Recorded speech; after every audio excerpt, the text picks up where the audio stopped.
Hi hello నమస్తే welcome to my channel. ఎలా ఉన్నారండి? నేనైతే బాగున్నాను. సో మీరు కూడా బాగుండాలని మనస్ఫూర్తిగా కోరుకుంటున్నాను. ఈరోజు మా ఇంటికి మా అమ్మ నాన్న వచ్చారు. సో చాలా హ్యాపీ అనిపించింది. ఎందుకంటే అమ్మ నాన్నని చూసిన ఆ హ్యాపీనెస్ చాలా ఉంటుంది కదా. సో అలా అనమాట. ఈరోజు వంట అంతా మా అమ్మే చేసేస్తుంది. వాళ్ళు మన ఇంటికి వచ్చినా మనము అమ్మ వాళ్ళ ఇంటికి వెళ్ళినా కూడా ఫుల్ హ్యాపీ అనమాట. So 3 days full rest. నేనైతే పిల్లలకి తినిపించడము, వాళ్ళని ఆడించడము, పడుకోబెట్టడము అంతా కూడా అమ్మనే చూస్తుంది. సో డాడీ కూడా బయటికి తీసుకెళ్ళడం వాకింగ్కి అలా చేస్తూ ఉంటారు.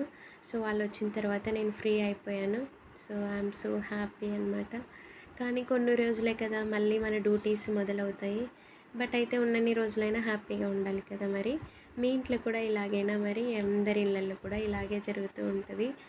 సో పిల్లలకి మనతో ఉండి ఉండి బోర్ కొడుతూ ఉంటుంది. అమ్మమ్మ వాళ్ళు వాళ్ళ నానమ్మ వాళ్ళు వచ్చినప్పుడు చాలా హ్యాపీగా ఫీల్ అవుతారు. వాళ్ళతో ఆడుతూ ఉంటారు. వెనకాతలైతే మా వెడ్డింగ్ క్యాసెట్ అయితే వేసామో అది చూస్తూ ఉన్నారు. ఇంకా వెళ్ళే రోజు రానే వచ్చేసింది. మా అమ్మ వాళ్ళు ఈరోజు ఊరు వెళ్తున్నారు. చాలా బాధేస్తుంది. సో పిల్లలకైతే ఈ విషయం తెలీదు. రోజు స్కూల్కి తీసుకెళ్ళి దిగబెట్టేది వాళ్ళే. ఈరోజు నేను కూడా వెళ్ళాను వీడియో తీసుకుందామని. సో అందుకని సో డాడీ అయితే చాలా స్పీడ్ అండ్ హెల్తీగా కూడా ఉంటారు. ఆయన వాకింగ్ చేయడం వల్లనే అండ్ అయి ఉండొచ్చు.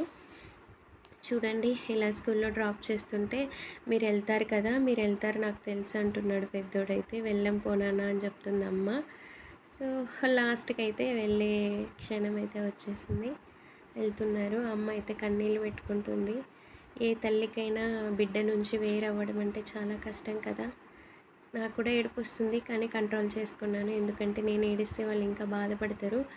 సో హ్యాపీగా వెళ్ళమని చెప్పేశాను. వెళ్ళిపోయారు. ఇలా బాధతో అందరము బెడ్రూమ్ చేరిపోయాము, పిల్లలము నేను. పిల్లలైతే వాళ్ళు ఉన్నన్ని రోజులు నిద్రపోలేదు. ఇప్పుడేమో ఆఫ్టర్నూన్ బెడ్ ఎక్కేశారు. Bye bye.